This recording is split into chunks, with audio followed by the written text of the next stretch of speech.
Hi, I'm Hal Roberts. This is Bridge City News. Welcome. Here's some of the top stories we've been following. It is voting day in the Windy City, as we shall soon find out who the new MLA will be for Lethbridge West. Conservative leader Pierre Poilievre says the ball is in NDP leader Jagmeet Singh's court to topple the troubled Liberal government. And Ottawa announced that it is pushing its target to achieve a net zero electricity grid back 15 years to the year 2050. Your nation, your province, your southern Alberta. From the heart of Lethbridge, it's Bridge City News with Hal Roberts. Thanks so much for joining us.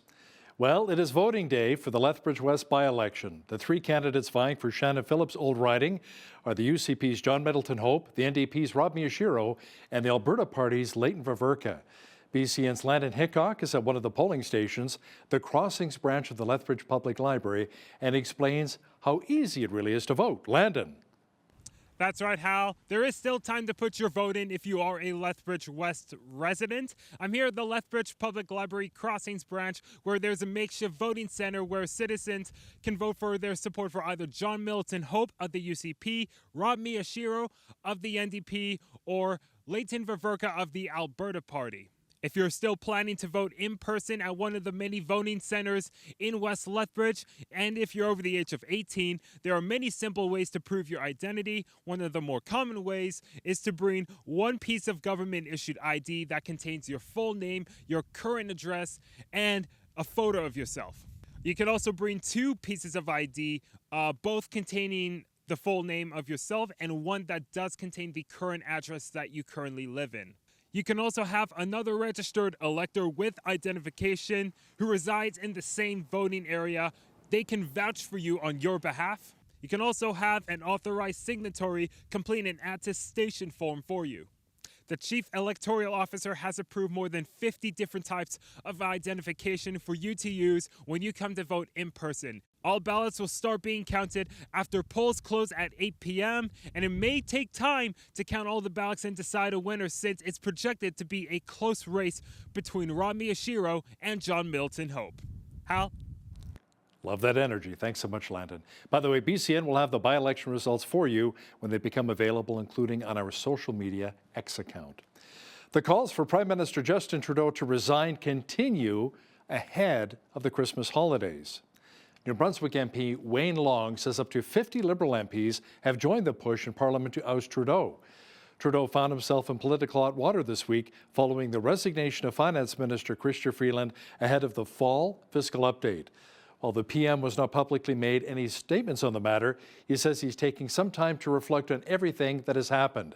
MPs will return to the House of Commons from their holiday break on January the 27th. Jeremy Prest and David Craig from Citizen here on Miracle Channel will unpack the growing unrest within the Liberal Party of Canada. They'll be joined by insights from the Blender Report to discuss the leadership of Justin Trudeau and the recent resignation of Chrystia Freeland from Cabinet. We have to realize how impactful these tariffs potentially could be. We're sitting on the edge of economic warfare. At the same time, you have your finance minister, Chrystia Freeland, step down in the face of probably its gravest challenge it's had. I don't know. Trump's a business guy, and he sees opportunities for deals and making things done. He'll get it done, right? And make sure you catch the full episode on Miracle Channel this Friday at 3:30 p.m. Mountain Time or on the Citizen YouTube channel. Federal Conservative leader Pierre Poilievre says with all of the turmoil within the Liberal Party, he's calling on NDP leader Jagmeet Singh to topple the Liberal government once and for all. The decision to call an axe the tax election is up to Jagmeet Singh, and Jagmeet Singh alone. He has got to end his hypocrisy and stop selling out the people and put his votes where his words are to trigger an election, to join with me in signaling non-confidence to bring down this government as soon as legally possible, using any means legally possible.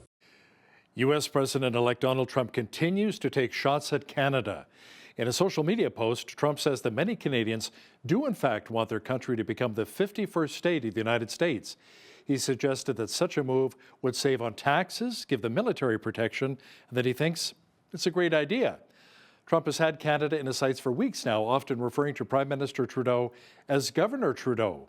The social media taunting has also come with the real economic threat of massive tariffs unless Ottawa stops the flow of migrants and illegal drugs stateside.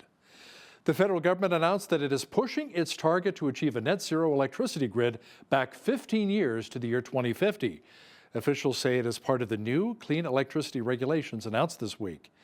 Ottawa previously said it wanted to decarbonize all electricity grids by 2035, but received a lot of pushback from both Alberta and Saskatchewan that it was not doable.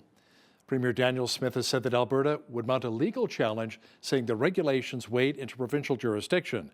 She said that is a case Alberta fully expects to win. Well, it turns out the GST tax holiday is becoming a real pain for a number of small business owners across the country.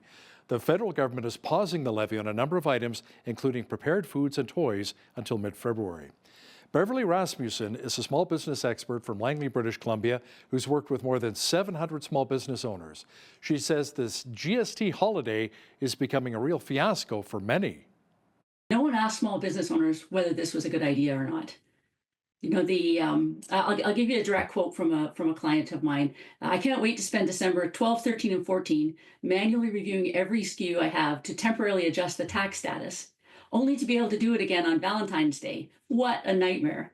So here we're at the busiest time of year, Christmas, and you know, when their staff are maxed, and now then they're going to have to do it again in New Year. Plus it covers over 2 tax years for most business owners.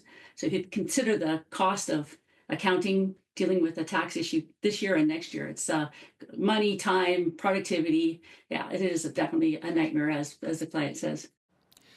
The Canadian Taxpayers Federation is holding Alberta government's officials' feet to the fire since the province promised to reduce the income tax bracket from 10 to 8% in the new year.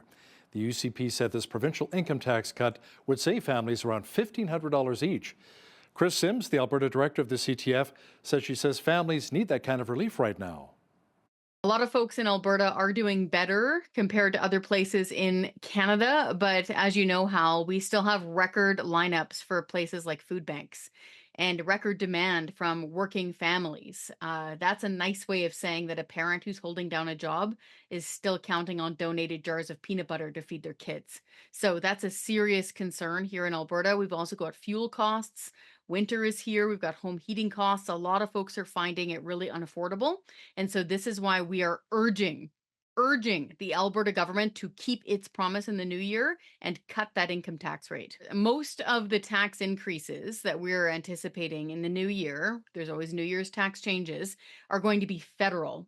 The big one that people are going to notice is going to be the carbon tax going up on April 1st. So again, it's going to be going up lockstep. So on average, it's going to cost you more to fill up your minivan, more to fill up your pickup truck, more for a trucker to fill up his big rig tanks with diesel, which of course increases the cost of everything.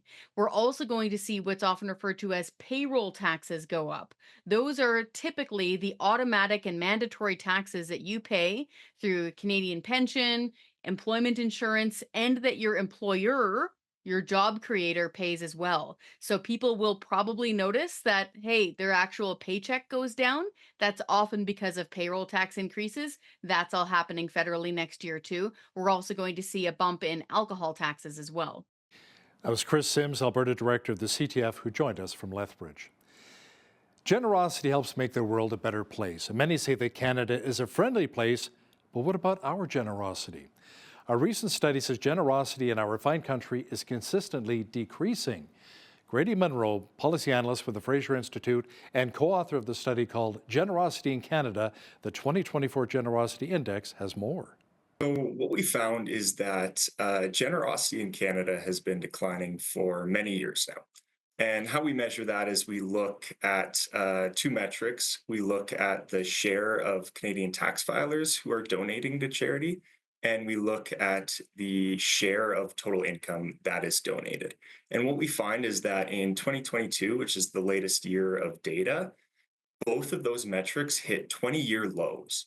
We saw that only 17.1% of Canadian tax filers donated to charity, and only 0.5% of total income was donated. Make sure you catch the entire interview with Grady Munro from the Fraser Institute and BCN's Jeanette Rocher coming up later in our broadcast. The City of Lethbridge says the Canada Post postal workers strike severely impacted those who are needing a business or a dog license.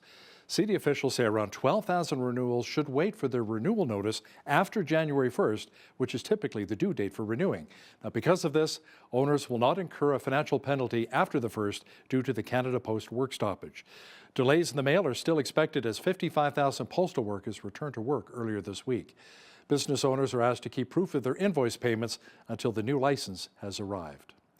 Costumes, volunteers, and animals are all set for Emmanuel Lutheran Church of Lethbridge's Live Nativity. Now, the community is invited to come out this Friday to remember the reason for the season. The church's Director of Community Outreach, Janice Anton, explains how this new initiative came about. We're looking into doing some more decorating at our church this year. And throughout that process of doing some Christmas decorating, we thought, why don't we do this live nativity, open it up to our community, our surrounding neighbors to come and join in to learn about the birth of Christ and his importance in our lives, the significance of the Christmas season, right? Putting Christ in Christmas, looking at the actual miracle, not only of his birth, but also just the miracle of his life, his death, and how important that is for us as Christians. Lots of live animals, variety, donkeys, goats, chickens, bunnies, roosters, turkeys, all sorts of different animals coming. Time for the children to come and maybe pet the animals, visit with the animals in between the actual live nativity itself. The event will take place this Friday from 6 till 8 p.m. at the church, which is located at 20 Rocky Mountain Boulevard West, right here in Lethbridge. Every holiday season, there are a lot of parties that are going on. Chances are that alcohol may be involved in the festivities, which can lead to poor decisions such as driving while impaired. Well, there's technology now where devices are readily available to self-test your own blood alcohol level. Elizabeth Isfeld, the chapter secretary for the Lethbridge area chapter for Mothers Against Drunk Driving, however, advises against the practice of self-testing. If you need to rely on a device to self-test your ability to drive, should you maybe think again and call a cab? You are putting your life and others at risk. You think you may not have had too much to drive, or you may not have had too much to consume. Do not depend on a device. Depend on yourself to make a better decision, and do not drive. Make sure you catch the full interview with Mad Canada's Elizabeth Isfeld and BCN's Naveen Day coming up later in our show.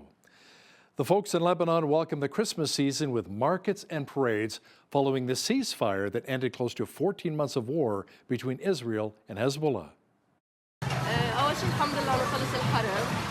ثاني شيء الأحوال بلبنان على طول ولعانة ونحن اللبنانيين بنحب الجو وما نقول لا بكل الاوكيجنز وبنحب الحياة بنحب المناسبات بنحب نحتفل وننبسط we don't give up anytime. هو اللبناني شو ما يعملوا بدنا نعيش وبدنا نعيش. هاي هي أجواءنا وهيدا شعبنا اللي ما بيموت ما بيستسلم على شيء أكيد. Hundreds of volunteers and emergency workers continue to clean up the coastline of Russia's southern Krasnodar region. Two Russian ships spilled around 3,300 tons of low-grade fuel oil into the Kerch Strait. Authorities say around 35 kilometers of coastline have been contaminated after the ships were seriously damaged during stormy weather. A state of emergency was declared for several districts. В стране такая общая беда, а эта беда – это экология. Очень хочется помочь и внести какой-то свой вклад в то, чтобы наша Анапа была, как всегда, замечательным курортом. Я думаю, что завтра и в пятницу на выходных также будем здесь. Это общая земля, все здесь отдыхать к нам приезжают. Ну, не только приезжают, мы сами здесь отдыхаем, мы тоже местные жители, поэтому и дети здесь все наши. Поэтому это нужно в любом случае убрать, чтобы как минимум к лету уже наш пляж был в порядке. A shooting and a related fiery car crash on Tuesday night left one person dead and 9 others injured in a suburban area located north of Baltimore. Local police have more of the details. At 7:12 p.m. This evening, Baltimore County Police were dispatched to the intersection of Loch Raven Boulevard and White Oak Avenue. That's in the 8500 block of Loch Raven Boulevard. The initial call for service, they spoke of multiple gunshots at that location. Responding officers responded to that location. The first officer that arrived on the scene found a vehicle on its side and in flames. Our officers searched the scene. They found multiple victims. We have 10 individuals that have been injured. One's deceased. 9 were transported to the hospital. We know that there's some additional scenes that we're investigating right now where other gunfire took place throughout the neighborhood, and that was evidenced by the multiple calls for service from the neighbors who were calling 911 about the gunshots in the community. There's no threat at this time. We believe this to be a targeted incident, that it was isolated. It appears that the individuals in this case somehow knew one another, and that this incident was intentional and targeted towards the individuals that were involved in this incident. An Indiana man convicted of killing 4 people, including his brother and sister's fiancé, was put to death on Wednesday. It marked the state's first execution in 15 years. So we're outside the Indiana State Prison, and the state of Indiana has executed by lethal injection a death row inmate who's been on death row since 1999. This is Indiana's first execution in 15 years, and that is partly because there has been a shortage of the drug that's been used to execute people. Mr. Corcoran's wife, Tahina Corcoran, she spoke with reporters after she visited him during the visiting hours today. We talked about our memories. We talked about what is going to take place. And we talked about the fact that we both believe in Jesus and that we believe someday that we will see each other again. Mr. Corcoran's attorneys have been fighting the death penalty sentence for years. They went all the way to the Supreme Court, which briefly before the execution also declined to intervene. Well, it appears as though private bunker sales are on the rise around the globe. They range from small metal boxes to crawl inside of to extravagant underground mansions. Critics, however, say there are much better ways to prepare for a nuclear threat.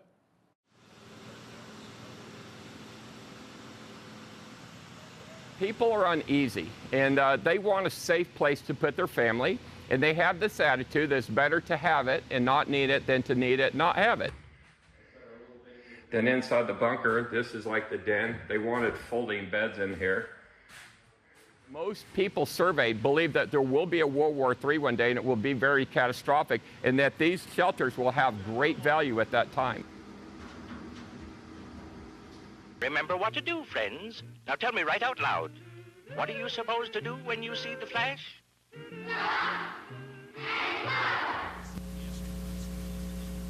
The blast is kind of 1 to 3 miles out, which is obviously a good size area, but it's small compared to the size of a city. And so there's all these people who have not been affected by the blast at all, who really need to be thinking about how to protect themselves from the radioactive fallout. It doesn't have to be fancy. Almost any non-residential building in the US is going to work. Think about your supermarket. Think about all the shelves of stuff. That's protection. The most dangerous times, honestly, for immediately life-threatening sorts of concerns are the first couple hours. And again, it does depend on your scenario, but certainly by the first 12 to 24 hours, you're basically fine. Artificial intelligence is making its way around the world, including across North America. Now, in our next story, we hear about how many in the Christian community are concerned about how AI is being used. Sam Ebersol from the Global News Alliance has more. Artificial intelligence, or AI, seems to be everywhere these days. Tools like ChatGPT, Copilot, and Claude can do amazing things. But for some Christians who are interested in using AI, the issue of trust is giving them pause. Today, Christians, people of faith, are questioning a lot of those tools and wondering what's behind it. What's behind it is a database of information collected from every corner of the internet. These large language models are the fuel that power these amazing technologies. But sometimes the information is of questionable quality. Gee whiz, it's really nifty that it can produce all these answers, but can I trust it? In the ministry context, we need our own innovation to happen with the feedback loop with our own communities, and this is just one of the shining lights in that space. The shining light is something called CALM, the Christian-aligned large language model that uses carefully selected and curated sources to build its database. So we created CALM with the hope that it would drive people back to these faith-based pieces of content, the most powerful content sets in the world, and ultimately help people become all that they were created to be. The goal is to serve the Christian community with an AI tool that has the potential and ability to address faith-based questions and matters of a spiritual nature. And last night at the hackathon, we opened up developer access to that CALM large language model, to the LLM. And the developers at the hackathon are able to now start building applications on top of it. Our hope, including here at this hackathon, is that underlying capabilities like CALM will help to spur yet a new generation of innovation of tools that can be built on top of it.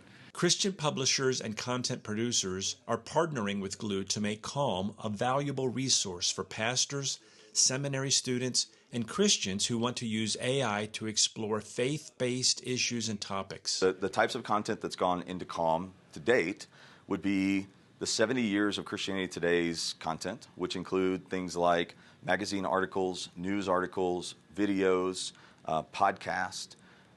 Other partners that have participated would be Ligonier, which is R.C. Sproul's ministry. All of these publishers represent organizations who are saying, we are all about helping Glue figure out how do we come together and take a unified approach to this thing called artificial intelligence, because we do believe it's going to be a big deal. We believe we have a massive opportunity here. Reporting from the 2024 AI in the Church Hackathon in Boulder, Colorado, I am Sam Ebersole for Global News Alliance. Interesting stuff. Well, we experienced more light flurries across parts of southwestern Alberta again today, and the white stuff may be leaving us fairly soon as the mercury is expected to climb. Full weather details are coming up.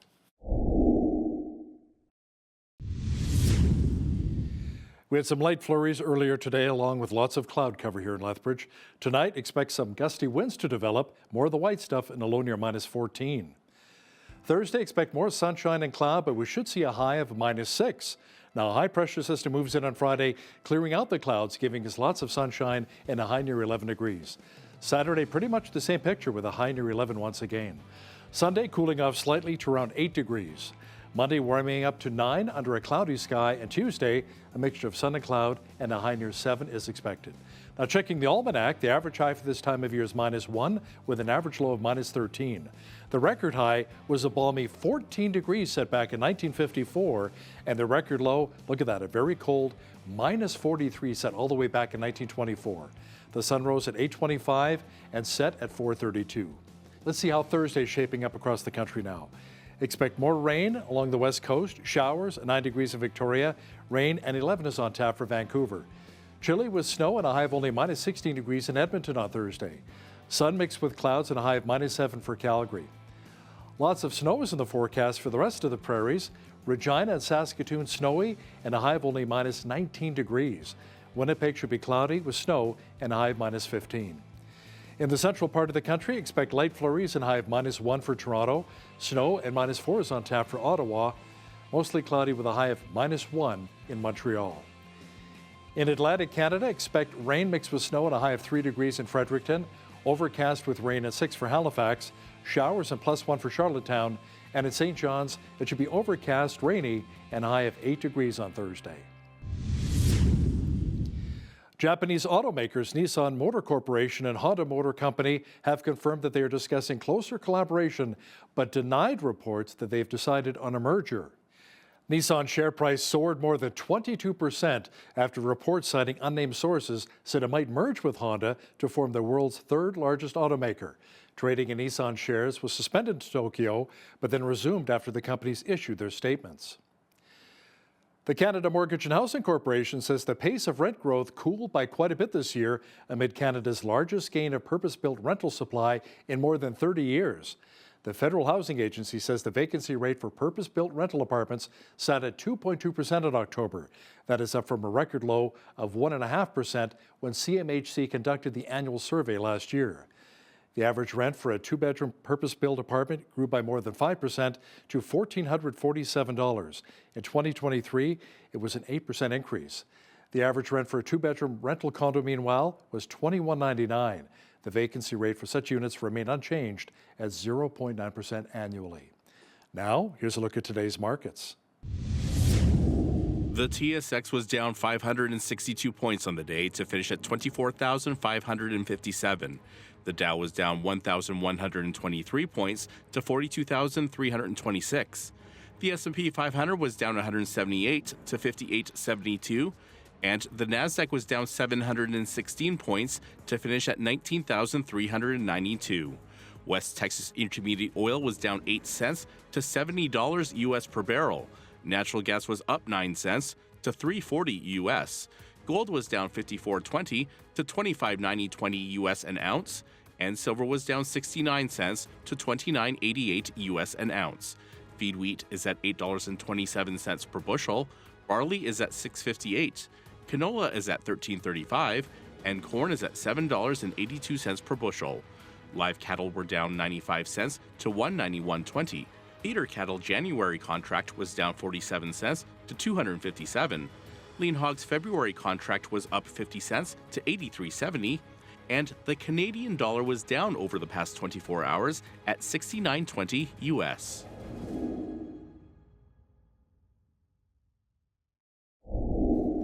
Recapping one of our top stories, well, it's voting day for the Lethbridge West by-election. The three candidates vying for Shannon Phillips' old seat are the UCP's John Middleton Hope, the NDP's Rob Miyashiro, and the Alberta Party's Leighton Vaverka. The polls are open until 8 p.m. tonight, and Bridge City News will have the results for you as they become available. Be sure to follow us on X for some live updates. So how generous are Canadians exactly? Grady Munro from the Fraser Institute co-authored a study on the subject called Generosity in Canada, and he'll have details shortly in an interview with BCN's Jeanette Rocher. When you see news happening in your community, be sure to send us an email at info@bridgecitynews.ca. Also visit our website anytime to check out a number of stories and interviews.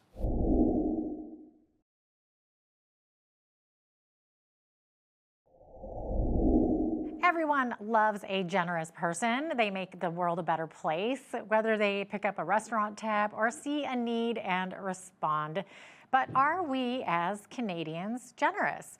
Well, apparently not as generous as we used to be. Joining us to share the research on this is Grady Munro. He is a policy analyst at the Fraser Institute and the co-author of the study Generosity in Canada, the 2024 Generosity Index. Grady, welcome to Bridge City News. Great to have you on today.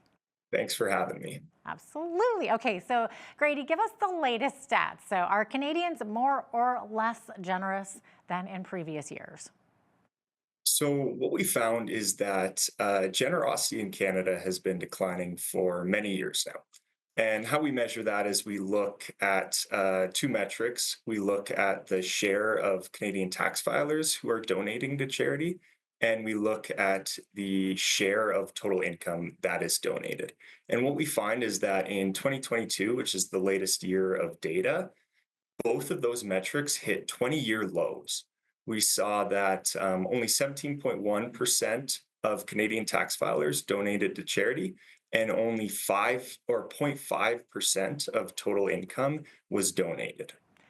So what is the actual percentage of total income that was donated in 2022? Like, do you have numbers for how much average people are actually donating compared to Canada's all-time highest percentage of total income? Yeah, so as mentioned, the share of total income in 2022 that was donated was 0.5%. And in the last 20 years, the highest level we've seen was in 2006, and that saw Canadians donating 0.72% of their total income. So we have seen a considerable drop since then. Okay, do we know why? It's a good question. We've seen this decline occurring for some time now, and while unfortunately in this study we don't look at the specific reasons or factors that are causing this decline, but we can highlight certain things that are likely coming into effect. We know that research says people's level of after-tax income, their religious affiliation, age of the population, level of education, all of those are factors that help determine the level of generosity in a jurisdiction. But we can't say specifically which of those factors is causing this decline. Okay, so which province had the highest percentage of tax filers that donated to charity, and then on the flip side, which had the lowest? Yeah, so in 2022, we saw that Manitoba, it had the highest percentage of tax filers donating to charity at 19.3%. And on the other end, we saw New Brunswick had the lowest share of tax filers donating at 14.7%. Wow. Are there any particular reasons Manitobans are more generous than the rest of us? It's a very good question because Manitoba has certainly been the most generous province for some time now in Canada. But as mentioned, unfortunately, we can't pinpoint or we can't say exactly why that is the case, other than pointing at the factors that go into charitable giving in terms of education, level of after-tax income, those types of things. Maybe they need to consider changing their license plate from Friendly Manitoba to Generous Manitoba. There you go, huh? So which province donated the highest percentage of its aggregate income to charity? And then on the flip side, which one donated the least? Yeah, so similar to the other metric, we see Manitoba at the top end. In 2022, Manitobans donated 0.71% of their total income to charity, which was the highest of any province in Canada. And on the lower end, we saw that Quebec donated the least share of total income at just 0.26%. Wow, okay, so that's a big difference there. So what are some of possible reasons for the much lesser degree of generosity in Quebec? I would imagine it's hard for you to pinpoint exactly what that is. You're just looking at the numbers. Absolutely, yeah. And what we've seen is that similar to how Quebec or how Manitoba has been one of the most generous provinces in Canada, we've seen that Quebec actually has donated the lowest share of total income for some time now. If we look at 2012, a decade ago, we see that Quebec only donated 0.27% of total income, so almost the same as in this year. And so they've been they've seen the lowest share of total income donated to charity for some time now. So what kind of an impact does that have on society for that lower level of generosity? Absolutely. So as generosity declines, the clear impact is that charities ultimately have less resources with which to help Canadians who are in need, to help service their communities, and generally just help improve quality of life for many Canadians and families. Wow. And of course, you say that one of the most striking things about these trends is that the extent of charitable giving fell in every Canadian jurisdiction.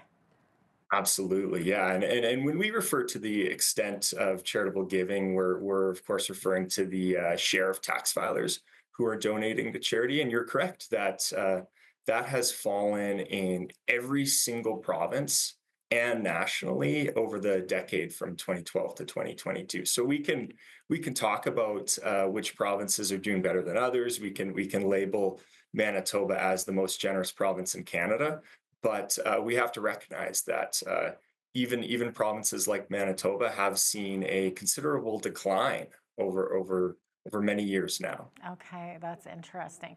The provinces where the drops were most pronounced, I believe, according to your study, are Saskatchewan, right? Yeah. So what was it, Yeah. decreasing by almost 31%? Yeah, just about 31%. Saskatchewan, we also saw Prince Edward Island declined by a little over 30%, as well as Alberta. So those three provinces definitely saw the largest decline in the share of tax filers who are donating to charity. Really? And what time frame are we looking at where Alberta decreased by almost 30%? Yeah, so that's over the decade, Over the from decade, from 2000, 2012 right? to Okay, so 2022. about 12 years there. And of course, obviously, the question is any reason for this, but it looks like that's a hard one to answer. Yes, and it's one that is interesting when we look at the data and how certain provinces may be declining. Alberta is a good case study where we see that it has declined considerably in the share of tax filers who are donating to charity. But on the other hand, it's actually seen one of the smallest declines in the share of income that's donated to charity. It had only a 3.6% decline over that decade. And actually, Alberta, from 2021 to 2022, Alberta was the only province that actually saw an increase in that year in the share of income donated. So there's certainly been variations in the data, and some provinces perform better than others, but there is this general decline that has occurred for some time now that is present in every province. Yeah, so it sounds like the people that are donating in Alberta are still giving the same share of their income or a little higher. It's just less people are doing it. Yeah, there's a smaller share, absolutely. Is it, it is interesting also that the depth of generosity in the U.S. has been considerably higher than Canada for many years, many decades, actually. So can you share some stats on that? Absolutely, yeah. And so you're right. We see that in the U.S., the depth of charitable giving, which is the level of the share of income that's donated, has been considerably higher. So we don't have the stats for 2022, but if we look at 2021 data, we see that Americans donated 1.22% of their total income to charity. And looking at Canada in that year, Canadians only donated 0.55% of their total income. So that's less than half of the depth that Americans were donating. And to put that into perspective, that means that if Canadians had donated the same share of total income as Americans, that would mean there would have been $14.4 billion more donated to charity in that year. So it's a considerable difference. Yeah, and that was 2022. That was 2021. Unfortunately, we don't have the data for 2022 in the United States. I was going to say, I wonder if COVID had anything to do with that, but then it's looking just the opposite in the U.S. Yeah, it really comes down to the difference in timing of the release. The U.S. tends to release their data a bit later than Canadian provinces. So, but we've absolutely seen this difference in the depth of giving for some time now. Interesting. And of course, are you able to break down whether rural areas are giving more generously than metro areas? So reviews of the literature haven't necessarily highlighted rural versus urban as a factor that plays into the level of charitable giving. Rather, they tend to focus on those other factors, such as level of after-tax income, religious affiliation, age of the population, those types of things. So if we looked at the data, and we don't have that in this study, but if we did look at the data, there's the possibility that there could be differences in the level of giving between rural and urban, but it may come down to differences in those other factors. Okay, you mentioned religion. Do we know if religious individuals tend to give more or less than secular people? So yeah, the research suggests that higher levels of religious affiliation are associated with higher levels of charitable giving. in jurisdictions, and that can come down to the fact that some religions promote charitable giving as a moral obligation in a sense, or some religions may even require that their members donate a fixed share of their income to charity every year. Okay, interesting. What about demographics? Are you looking at age groups? Are certain age groups donating more than others? Yeah, the general research does suggest that age certainly plays a role, and we see that play out in the data for 2022. If we look at Canadians aged 65 and up, they averaged a donation of about a little over 3,200 in 2022. And if we look at younger generation or younger cohorts, we see that the average charitable donation declines, and that the youngest age group, Canadians aged 25 and below, recorded the smallest average donation at $480. Wow. Like based on tax filers, are you able to see if wealthier people donate more because they have more funds available? So it is generally understood within the literature that yes, as people and households have more money in their pockets, earn higher incomes, they are able to donate more to charity, and we do see that play out, that higher income in individuals or higher incomes in jurisdictions are associated with higher levels of charitable giving. Mm-hmm. And of course, like we all know, one of the benefits of of donating is you get that tax benefit. But then I understand that there are studies that would suggest that there might even be some health benefits to giving.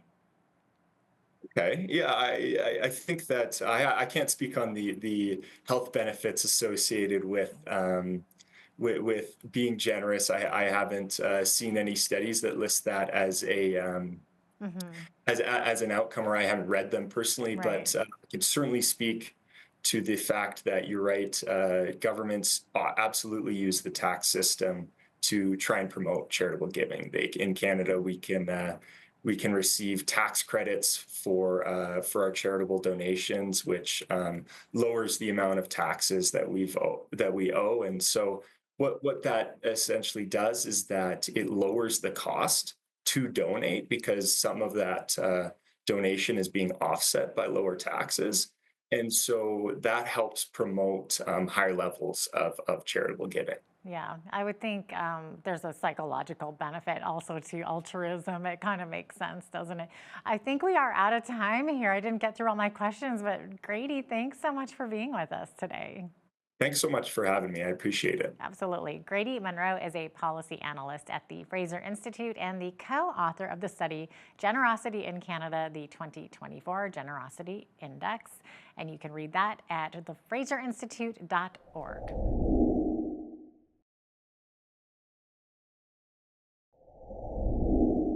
Canadians continue to receive education regarding the dangers of impaired driving, but yet the problem hasn't been solved just yet. Joining me today to discuss this is Elizabeth Isfeld. She is the chapter secretary of the Lethbridge and area branch of Mothers Against Drunk Driving, also known as MAD. Elizabeth, it's great to have you with us. Thank you so much for inviting me. It's a pleasure to be here today. Now, for those that don't know what MAD is, can you just first of all explain what the focus of your organization is and what kinds of services you offer here in Southern Alberta? We have been here for about 8 years. And first and foremost, we focus on supporting victims and survivors of this horrific crime. We do this through court programs, online support programs, and volunteer victims conferences. Now, if we have never personally been victims of impaired driving, it can be difficult to fully understand the impact something like this can have on an individual and also the lives of their family. Can you share a bit about that? Because I understand that you have some personal experience with this. I do. A few years ago, I tried to stop an impaired driver from getting behind the wheel. She put the car in reverse and knocked me down, causing some serious injuries. Wow. Yeah, and I thankfully have recovered from some of the injuries, not all, but the trauma of that day will live on in my mind for the rest of my life. Let's talk more about that trauma, because this is something that you're going to have to live with for the rest of your life. Let's hear more about that. Going through this court system and the court process is extremely overwhelming, confusing, and scary. And without Mad Lethbridge in the area, it would have been 10 times worse. And the support is ongoing, even though my court cases are all done, and I have met such wonderful people, and that they have different stories other than mine, but we all share a strong bond. Do you have any stats that you can share with us? Like, how many people are killed or injured in Canada annually from impaired drivers? Every year, hundreds are killed and thousands are injured every year. An alarming stat, every hour in Canada, an average of 9 federal criminal charges and provincial short-term license suspensions are laid for alcohol or drug impaired driving. Wow. Yeah, it's pretty scary. Absolutely. And surveys also reveal that young males continue to have higher than average rates of driving after consuming alcohol, cannabis, or other drugs. What is it about the male lifestyle that causes this, and what needs to happen to change this? Again, this comes back to education. By continuing to share our stories, not only in schools, but to the public, we hopefully will save a life. And today we have so many options for a safe ride home, from taxis, designated drivers, Ubers, or stay where you are if possible. Before heading out, make a plan. Set a few dollars aside for a taxi. Organize a time your designated driver to pick you up. Call a family member. No matter what, never make the wrong choice and get behind the wheel. Do Canadians still have some misperceptions about the seriousness of driving after consuming alcohol or marijuana? Definitely. Some people don't actually ever think it'll happen to them. Being pulled over by the police and charged with impaired driving is happening. But it would be so much worse if you choose to drive while impaired and cause a crash that may kill you or someone else. Now, despite all the information that's out there, do you feel that we as Canadians do know better, but once we're under the influence of some kind of substance, we just don't make the right choices? Oh, definitely, 100%. Yeah. We can plan to go out and have a good time, and don't think we are too impaired or too drunk or whatnot. But one too many drinks can cause an impaired thinking and cause you to think you're not too impaired to drive. So overall, how are we doing in Canada? Have impaired driving incidents decreased, or are we improving in any way? We are definitely seeing some improvements. Lower blood alcohol, changes to the penalty system are just a couple of changes over the past few years, but we are always working on more improvements to make our roads safer. You can check out our MAD Canada website to see more on what we're trying to do. And one of the ways you're trying to get the message across is Project Red Ribbon. Can you just tell us what it is and how people can participate? The Project Red Ribbon is our annual awareness campaign to promote sober driving during the holiday season. It's the highest time of most social events, and the risk for impaired driving is extremely high. MAD's Red Ribbon is a card decal of the wearer's commitment to drive impaired, to never ever drive impaired. And it helps the sober driving message top of mine to all to see it. From November 1st to January 6th, MAD Canada and chapters across the country will be distributing thousands of red ribbons and card decals for Canadians to display on their vehicles, keychains, purses, briefcase, and pack sacks. And I understand that MAD Canada now has a school program to educate young people on the dangers of impaired driving. Can you tell us a little bit more about that? We do. Any school in Canada can actually contact our national office, and they would be happy to share with them how to get this program active in their school. But with a local level here in Lethbridge, our chapter has a presentation, and it's 100% free. Our volunteers can come into your school and present in a way that appeals to the youth about the dangers of impaired driving. We use impairment goggles to demonstrate on how being impaired affects one's ability to drive, to function with this obstacle course. We also share stories of loss, injury, and work with school counselors to give an impactful statement. And if someone has a friend or a relative or even a neighbor who you know is about to drive while impaired, what should they do? Like, how do you handle that situation? Please call 911.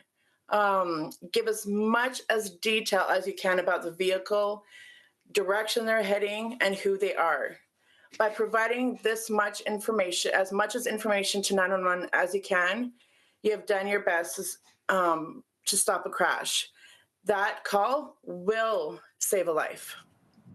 It's interesting that you brought up 911 because we're told that 911 is only for life-threatening emergencies, but this could be perceived as a potential life-threatening emergency. I know when I was driving around Lethbridge, I saw someone driving very erratically. Wasn't sure if they were impaired, but it sure looked like they were. I dialed 911 and it was dealt with. So maybe just stress the importance of dialing 911, even though maybe it's not a life-threatening situation there, but it could be, and has the high potential of being a life-threatening situation.